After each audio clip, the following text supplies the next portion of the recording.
Miguel de Cervantes, justo después de la batalla de Lepanto, estuvo cautivo 5 años en Argel.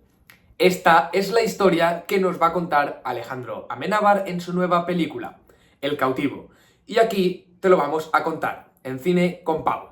Alejandro Amenábar, director español nacido en Chile, pero que cuando cumplió un año su familia se tuvo que trasladar a Madrid debido a la dictadura de Pinochet. Este es su octavo largometraje y entre sus películas encontramos auténticas maravillas como Tesis, Los Otros, Abre los Ojos, Mar Adentro, Mientras dure la guerra, Ágora, etcétera, etcétera, etcétera. Además de, así como pequeño detalle que os voy a dejar en el día de hoy, como es compositor también, compone su propia banda sonora, pero él debutó en el cine no en la dirección, sino como composición en la película, bueno, en la famosísima película La lengua de las mariposas. ¿Pero qué nos cuenta El cautivo? Bien, lo primero que tengo que decir es que la tendencia que escoge recorrer esta película es más parecida a la de su último largometraje, como fue Mientras dure la guerra, que nos contó la historia de Miguel de Unamuno. Pues bueno, aquí volvemos de nuevo, como ya he dicho anteriormente, a representar la historia de España, en este caso una pequeña fase de la vida de Miguel de Cervantes, mucho antes de que se convirtiese en el escritor que todos sabemos que se va a llegar a convertir.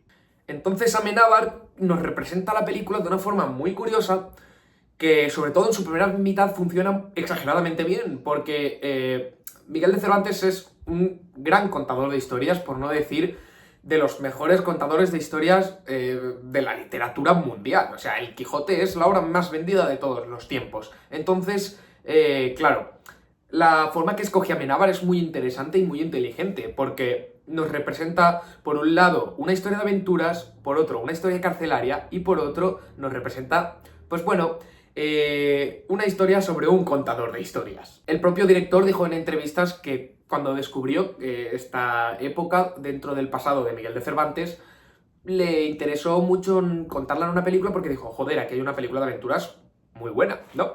Pero que conforme iba investigando se dio cuenta de que le interesaba más ver cómo la riqueza de Argel del momento, porque era una ciudad muy libre culturalmente dentro de lo que es el contexto del siglo XVI, de la época, ¿no? Ya que en España estaba todo como muchísimo más reprimido, la gente que iba allí lo flipaba. De hecho, tenemos el ejemplo de varios personajes en la película que se quieren quedar a vivir allí en Argel porque, aparte de que viven bien, la riqueza cultural, la variedad también en cuanto a la sexualidad de las personas y en muchísimos otros aspectos de la sociedad era muchísimo más grande, era una de las ciudades más ricas socialmente del mundo en ese momento. Entonces, claro, ¿por dónde iba? Vale, Cervantes era un gran contador de historias y todo eso enriqueció al personaje. Y Amenábar cuenta en la película, y nos cuenta él también en sus entrevistas, que le interesa mucho saber o indagar o querer explicarnos y representarnos cómo todos esos años, toda esa riqueza ha influido en sus obras posteriores y en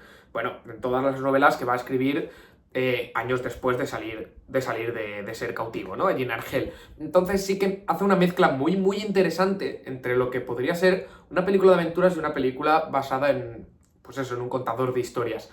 Ya que por momentos, durante su primera mitad, yo estaba alucinando con la capacidad que tenía el director para entremezclar de realidad y ficción.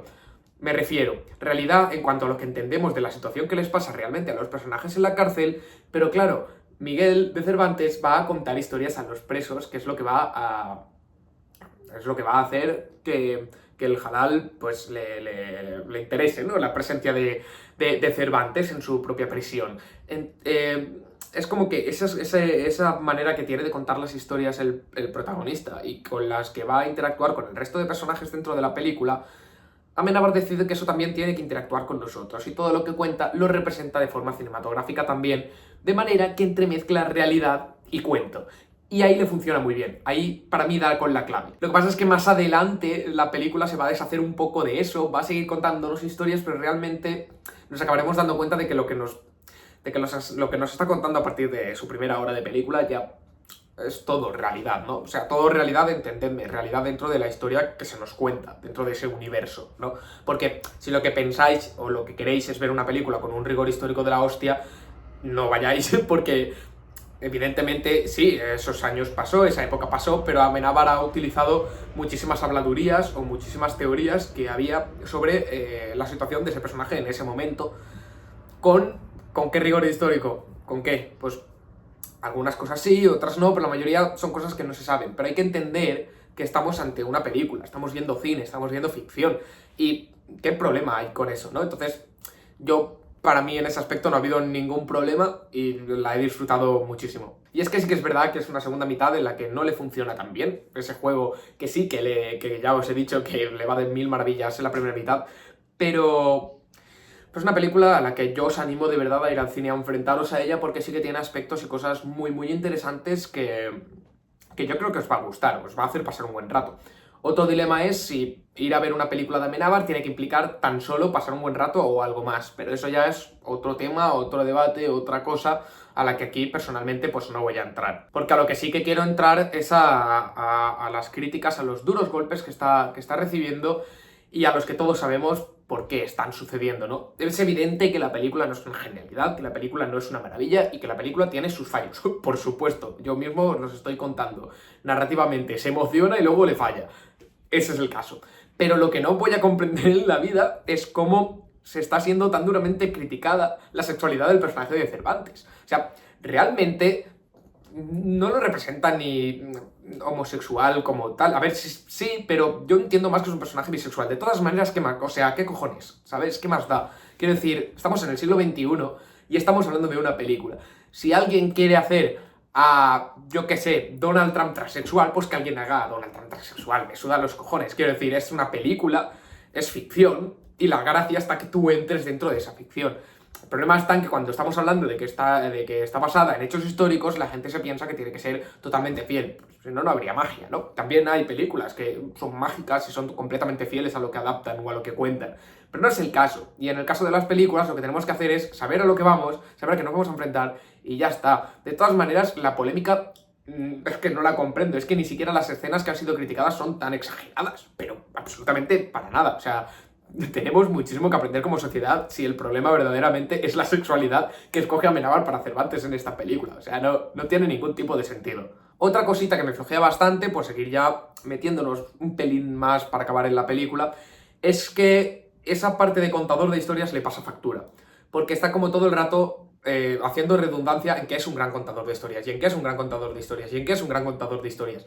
Y no me hace falta. O sea, sí me hace falta que me lo digas un par de veces o tres, porque está guay, es chulo, pero no me hace falta que durante todo el largometraje me lo estés recordando cada 10 minutos. Eso ya lo sabemos, ¿no? Es igual que tienen muchos guiños al Quijote metidos así porque le apetecía meterlos y ya está, ¿no? Pero que tampoco cuadran demasiado con la temática. Sí que está guay, como guiño al Quijote, que los dos sacerdotes que vienen de España para liberar cautivos estén representados como si fuesen Sancho Panza y el Quijote. Eso sí que mola, esos personajes sí te los compro, pero el resto de referencias me pesan un poquito más, al igual que el mero hecho de estar hablando de un Cervantes anterior a todo eso sin salirnos de todo eso.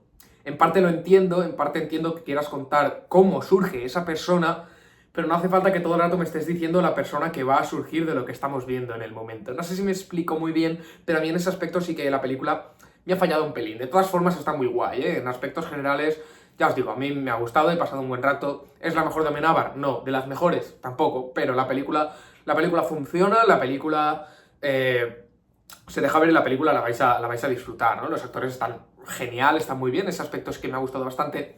La fotografía y el apartado artístico quizás deja un poquito que desear, pero bueno, teniendo en cuenta que ha sido retratada la Argel del siglo XVI en la Comunidad Valenciana, sin ni siquiera rodar en Argel, en ese aspecto sí que está guay, está bien conseguido. Pero no es algo que destaque muy por encima ni nada. Pero bueno, que la película, ya os digo, la vais a disfrutar.